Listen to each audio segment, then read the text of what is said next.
Part 1, Chapter 10, we're going to go over acquisition of PP&E, property, plant, and equipment, and what costs are capitalized. Those are costs that we treat as part of the asset.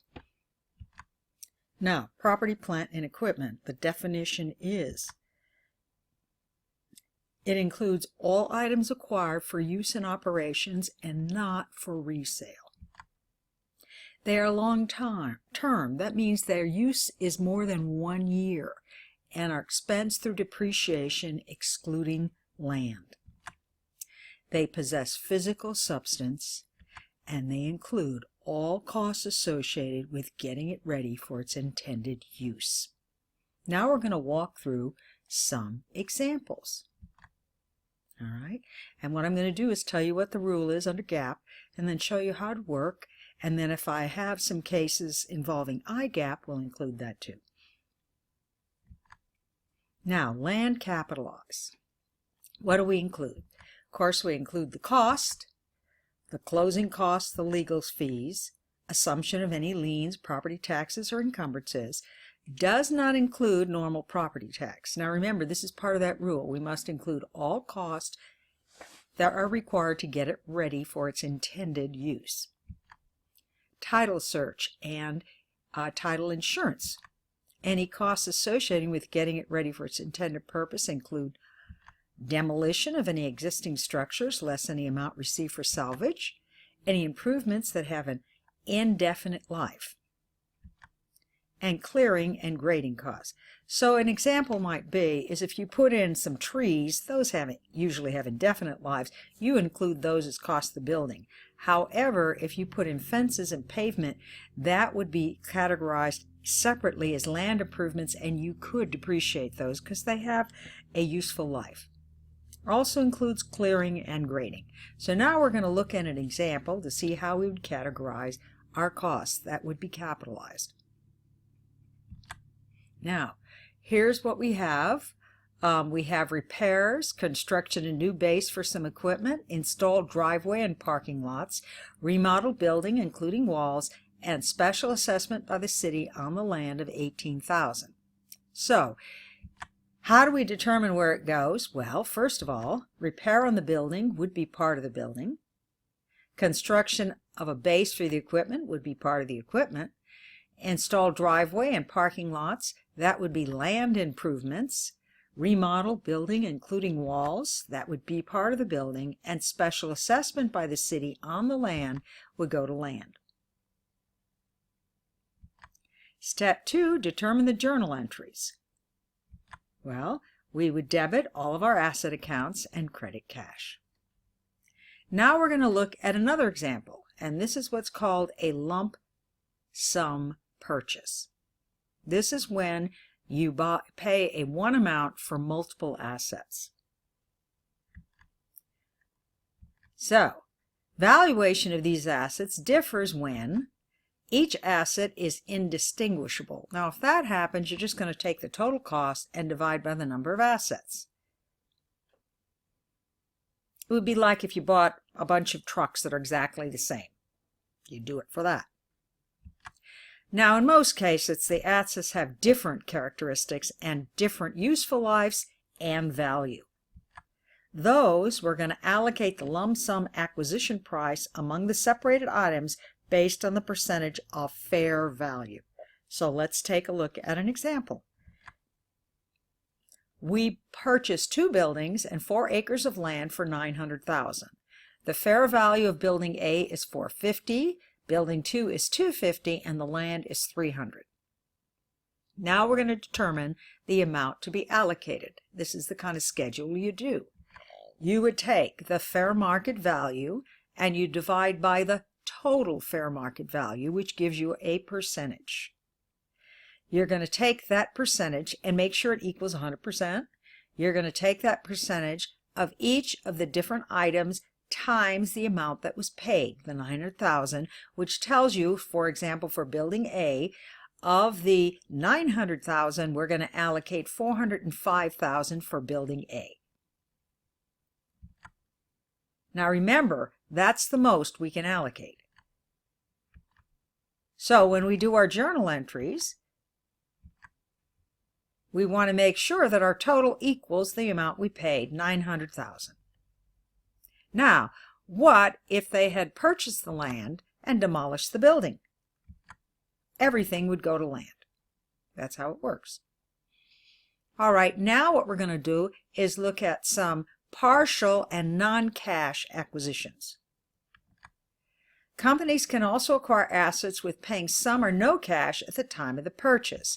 Example would be deferred payments like a notes payable, issuance of equity stock, that's very common for startup ventures, or you can have assets donated. A lot of times this will be done by the city and encourage a company to relocate there. And then exchanges of non-monetary assets for other assets. That we'll cover in part 2, but so you know what that means. It's like if you have an old truck, you trade it in for a new truck. Assets acquired in non-cash transactions are valued at the fair value of the asset given or the fair value of the asset received, whichever is more clearly evident. So now let's look at some examples. So, we purchased a truck, we paid $16,000 down and signed a non-interest-bearing note due in 3 years for $70,000. The interest rate of 7% reflects the time value of money for this loan. What is the journal entry at the time of the purchase, the interest expense using the effective rate method for 3 years, and the liability for each year? So, first we've got to go to our present value table. So, we know that we have a single payment at the end of 3 periods, so we're going to go to the present value table. N equals 3, I equals 7. We get a factor of 0.8163 times our 70,000, and that tells us the present value of this note. The difference, of course, is going to be interest expense. So, cash is 16, notes payable is 70. Equipment is 77, which is the $57,141 plus the $16,000 down, and the difference is going to be discount on notes payable. And what we're going to do is allocate that as interest expense over the next 3 years. So now we'll look at the journal entries. So, accrual of interest at the end of the first year, we're going to take the book value, the net book value of the note, minus the discount times the rate, and that tells us $4,000, and the discount on the note would be reduced by $4,000. The next year, the interest expense is going to be the $70,000 minus the $12,859, which was decreased by $4,000 from the previous year, times the interest rate tells us our interest expense is going to be $42.80. Now, what is the balance in notes payable at the end of the year? You have the note less the discount, net book value at signing, and then, of course, what we've done is reduce the discount each year. And then at the end of the third year, the net book value is going to be the amount owed, which is the notes payable. Now let's take a look at the journal entry. Now, here's what we have for the last year's interest expense. We started with $12,859. What we need to do by the end of the third year is eliminate the discount on note by booking interest expense. And then the last thing we're going to do is pay off our note. Now our next example is what happens if we exchange with stock. Rule is, if the stock is widely traded, use the fair value of the stock. If it is not, use the fair value of what is known. So our example is Company A issued 1,000 shares of its $1 par stock, but it is not widely traded for a $20,000 piece of equipment. We have to value the equipment at $20,000 since the stock is not widely traded, and then we would book the stock in this way.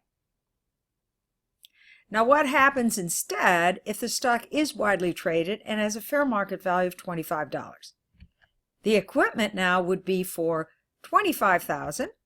The common stock would be still $1,000, and the difference goes, of course, to additional paid-in capital.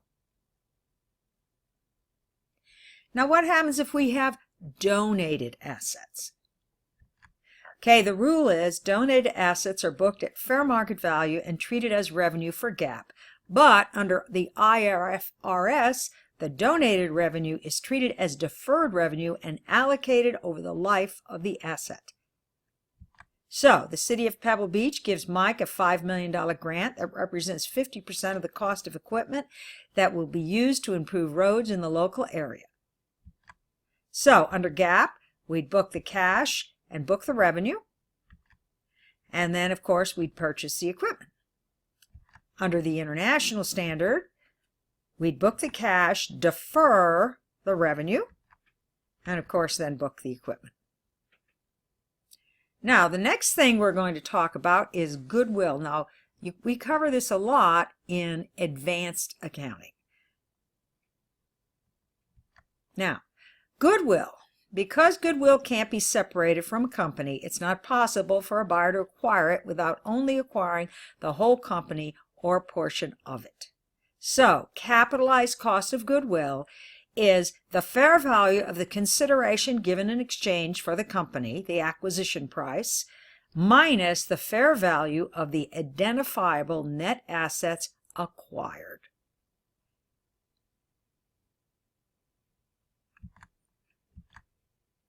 So, what we're doing is subtracting these, and that's how we're going to get goodwill. So now let's take a look at an example.